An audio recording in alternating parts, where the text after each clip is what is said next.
ഞാൻ ചോദിക്കുന്ന ഈ പറയുന്ന നമ്മളെ ഈ പൊട്ടിച്ചതൊക്കെ അദ്ദേഹം അറിഞ്ഞുകൊണ്ടല്ലേ ഇതേ നോക്ക് എന്താ സാധനം പരിശോധിക്കുക.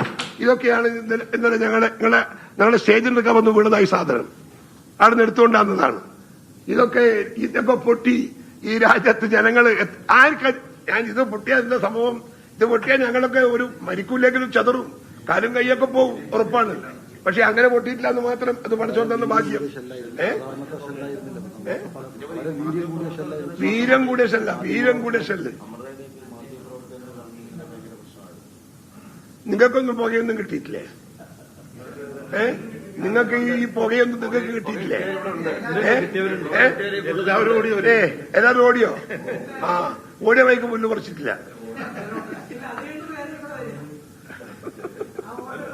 അത് കഴിഞ്ഞിട്ട് ഇവിടെ അത്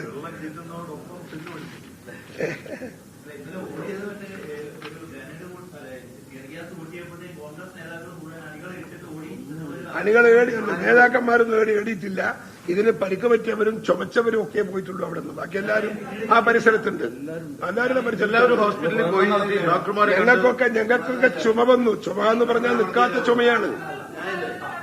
ഏത്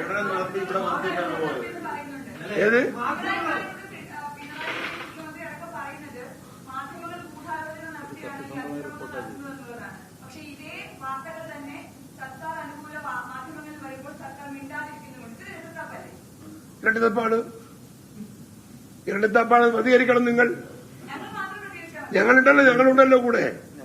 നിങ്ങളെ പിറകിൽ ഞങ്ങളുണ്ട്. കൈ മുഷ്ടി ചുരുട്ടി ഞങ്ങൾ നിൽക്കാം. ജനാധിപത്യത്തോടൊപ്പമല്ലേ കോൺഗ്രസ്? ജനാധിപത്യ അവകാശം പ്രൊട്ടക്ട് ചെയ്യാതെ മാധ്യമങ്ങളുടേതായാലും സാധാരണക്കാരന്റേതായാലും നിരക്ഷരന്റേതായാലും സാക്ഷരതയുള്ളവരായാലും വയസ്സ് സമ്പന്നന്റേതായാലും തൊഴിലാളിയുടേതായാലും പട്ടിണിക്കാരന്റേതായാലും കോടീശ്വരന്റേതായാലും നീതിക്ക് വേണ്ടി പോരാടാൻ അതിന്റെ മുമ്പിൽ കോൺഗ്രസ് പാർട്ടി എന്നും ഉണ്ടാകും.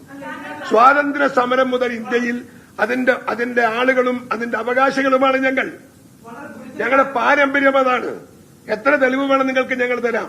എത്ര തെളിവ് വേണം ഞങ്ങൾക്ക് തരാം.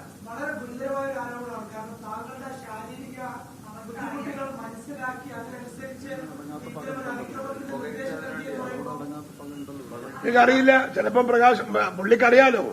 പുള്ളിക്ക് നമ്മളെ ഒന്ന് ഒതുക്കാൻ കിട്ടുന്ന ഒരു സമയമല്ലേ. അത് ഒതുക്കാൻ ശ്രമിച്ചാൽ അദ്ദേഹമായതുകൊണ്ട് ചെയ്യും.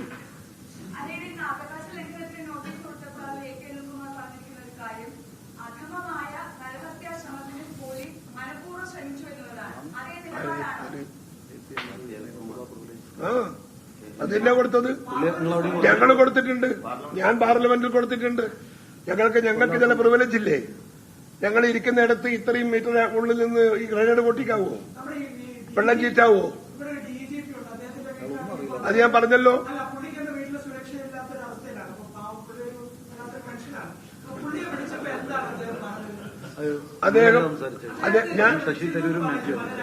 ഞാനല്ല സംസാരിച്ചത്. ശശി തരൂരും മാത്യു കുഴനാടനാണ് സംസാരിച്ചത്. ഞാൻ സംസാരിച്ചിട്ടില്ല. അയാള് പക്ഷേ ഒന്നും പ്രതികരിച്ചിട്ടില്ല. അയാളൊന്നും ഇതൊന്നും അറിഞ്ഞില്ല എന്നുള്ള മട്ടിലാണ് അയാൾ വേണ്ടി സംസാരിച്ചത്. അദ്ദേഹം ഞാൻ ഒരു കാര്യം പറയാം. നിങ്ങൾ പറയുന്ന വാദമുഖത്തോട് ഞങ്ങൾ യോജിക്കുന്നു. ആ DGP എന്ന് പറയുന്ന കസേരയിൽ ഇരിക്കാൻ ഒരർഹതയുമില്ലാത്ത കൊള്ളാത്ത ഒരാളാണ് ആ DGP എന്ന് ഞാൻ അടിവരയിട്ട് പറയും. ശശിയാണല്ലോ DGP.